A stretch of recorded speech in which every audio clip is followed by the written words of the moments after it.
প্রিয় দর্শক, সবাইকে জানাই আমার অন্তরের অন্তরস্থল থেকে আন্তরিক মোবারকবাদ। আসসালামু আলাইকুম রহমতুল্লাহি ওবরাকাতু। তো আসলে আজকে আপনাদের সামনে ছোট্ট একটি সূরা নিয়ে কথা বলবো, সূরাতুল আসর। আসলে এই সূরাটা আমাদের অনেক পরিচিত আমাদের, কিন্তু আসলে আমরা বুঝতে পারি না এই সূরার ভিতরে আল্লাহ তাআলা কি বলেছেন। আসলে দুনিয়ার ভিতরে কোন মানুষগুলো সফল কাম, কোন মানুষগুলো ক্ষতির ভিতরে আছে আমরা অনেকেই জানি না। আমরা আসলে দুনিয়াতে তাকে সফল কাম মনে করি যখন আমরা ধন সম্পদের মালিক হই, তখন আমরা নিজেকে প্রতিষ্ঠিত মনে করি। কিন্তু যখন আমরা ধন সম্পদের অধিকারী হতে পারি না, সম্মানিত হতে পারি না, তখন আমরা নিজেদেরকে অসহায় ভাবি। কিন্তু আল্লাহ তাআলা সূরাতুল আসরের ভিতরে বলেছেন যে, বান্দারা, তোমার ভিতরে কারা সফলকাম এবং কারা ক্ষতির ভিতরে আছে তোমরা জেনে নাও। এই সূরাটি আসলে আমরা অনেকেই জানি, অনেকেই শুনি, কিন্তু আসলে বুঝতে পারি না যে এর ভিতরে আল্লাহ তাআলা কি বলেছেন। তো আমরা সেই সূরার ভিতরে চলে যাই। আল্লাহ রাব্বুল আলামিন বলতেছেন, ওয়াল আসরি ইন্নাল ইনসানা লাফি খুসর ইল্লাল্লাযীনা আমানু ওয়া আমিলুস সালিহাতি ওয়া তাওয়াসাউ বিল হক ওয়া তাওয়াসাউ বিস সবর।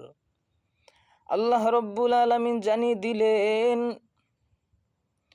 হে আমার দুনিয়ার বান্দাবান্দিগণ, হে আমার বান্দারা, তোমরা শুনে নাও, তোমাদের ভিতরে কারা দুনিয়ায় সফল কাম আর কারা ক্ষতির ভিতরে রয়েছে। ওয়াল আসর, আল্লাহ রাব্বুল আলামিন সময়ের কসম কেটে বলেন, যেহেতু মানুষের দৈনন্দিন জীবনের সাথে নামাজ, রোজা সব কিছু আল্লাহ তাআলার ইবাদত থেকে শুরু করে সময়ের সাথে সম্পৃক্ত, এজন্য আল্লাহ তাআলা সময়ের কসম কেটে বলেন, ওয়াল আসরি ইন্নাল ইনসানা লাফি খুসর। আল্লাহ তাআলা বলতেছেন, বান্দা, আমি সময়ের কসম কেটে বললাম, ইন্নাল ইনসানা লাফি খুসর, নিশ্চয় দুনিয়ার ভিতরে সব মানুষ ক্ষতির ভিতরে শামিল। ইল্লাল্লাযীনা আমানু, তবে তারা ব্যতীত, আমানু যারা ঈমান এনেছে, ওয়া আমিলুস সলিহাত যারা সৎ কাজ করে, ওয়া তাওয়াসাউ বিল হাক্কি ওয়া তাওয়াসাউ বিস সবর। আল্লাহ তাআলা বলতেছেন, যারা ঈমান এনেছে, সৎ কাজ করে, ওয়া তাওয়াসাউ বিল হক, যারা সত্যের পথে চলে এবং মানুষকে সত্যের পথ দেখায়, ওয়া তাওয়াসাউ বিস সবর, যারা ধৈর্য ধারণ করে এবং মানুষকে ধৈর্যের পথ দেখায়। প্রিয় ভাইরা, আল্লাহ রাব্বুল আলামিন এই সূরার ভিতরে 4 শ্রেণীর মানুষের কথা বলেছেন। এই 4টি গুণ যার ভিতরে থাকবে, আমার ওই বান্দাবান্দিগণগুলো দুনিয়ায় সফলকাম, আখিরাতেও সফলকাম। কিন্তু যাদের ভিতরেও এই 4টি গুণের একটি গুণ থাকবে না, আমার ওই বান্দা দুনিয়ায় সফলকাম হতে পারবে না, আখিরাতেও হতে পারবে না।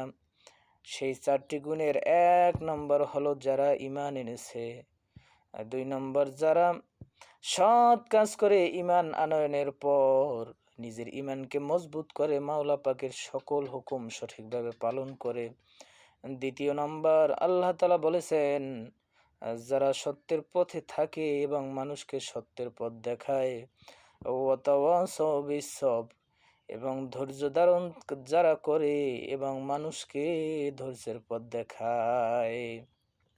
কিন্তু আসলে আমাদের ভিতরে দেখা যায়, আমাদের অনেকের ভিতরে ধৈর্য পাওয়া যায় না।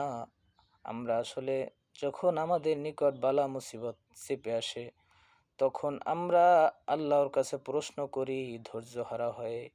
যে কোনো কাজ আমরা ধৈর্যশীল হতে পারি না, অথচ আল্লাহ বলছেন ইন্নাল্লাহা মাআস সাবিরিন,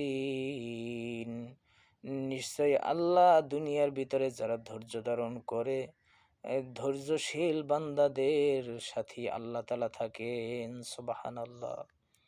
প্রিয় ভাইরা আমার, এর দ্বারা বুঝতে পারলাম যে এই সূরার ভিতরে 4টি গুণ আল্লাহ তাআলা বলেছেন। এই 4টা গুণ যার ভিতরে থাকবে সে দুনিয়ায় সফলকাম।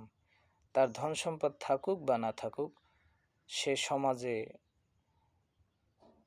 সমাজ থেকে শুরু করে রাষ্ট্রে, আন্তর্জাতিক পর্যায়ে যদি সে অসম্মানিত থাকে, কিন্তু তার যদি 4টা গুণ থাকে, তারপর আল্লাহ বলেছেন যে সে আমার কাছে সম্মানিত, ওই বান্দাই আমার কাছে পছন্দনীয়।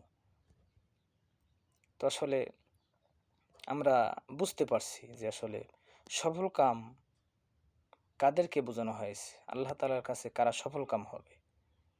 এই 4টা বৈশিষ্ট্য যার ভিতরে থাকবে, ওই বান্দাই মুমিন বান্দা, দুনিয়ায় সে সফল কাম, আখেরাতেও সফল কাম। আল্লাহ তাআলা আমাদেরকে বুঝার মতো তৌফিক দান করুক। সকলে বলুন আমিন। আসসালামু আলাইকুম রহমতুল্লাহ।